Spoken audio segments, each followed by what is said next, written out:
ప్రియమైనటువంటి సహోదరులందరికీ నా హృదయపూర్వకమైనటువంటి వందనాలు చెల్లిస్తున్నాను. ఈ సమయంలో సామెతల గ్రంథము 6వ అధ్యాయము 16వ వచనం చదువుకుందాం.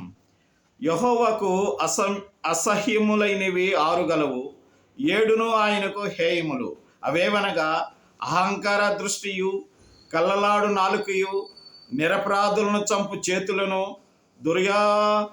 యోచనలు యోచించు హృదయమును, కీడు చేయుటకు త్వరపడి పరుగులెత్తు పాదములను, లేని వాటిని పలుకు అబద్ధ సాక్షియు, అన్నదమ్ములలో జగడములు పుట్టించువాడును.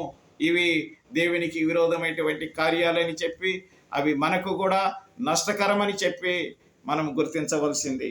In English, there are 6 things that the Lord hates, 7 that are in abomination to him: eyes, a lying tongue, and hands that shed innocent blood, a heart that devises wicked plans, feet that makes haste to run to evil, a false witness who breathes out lies, and one who sows discord among brothers అని వ్రాయబడి ఉంది. ప్రియమైనటువంటి సహోదరులారా, ఇటు వాటికి మనము ఈ భూమి మీద వ్యతిరేకంగా ఉండి దేవునికి సన్నిహితంగా ఉండుట దేవుని చిత్తమయ్యినది గనక మనందరము ఆయన చిత్తానికి లోపడదాం గాక.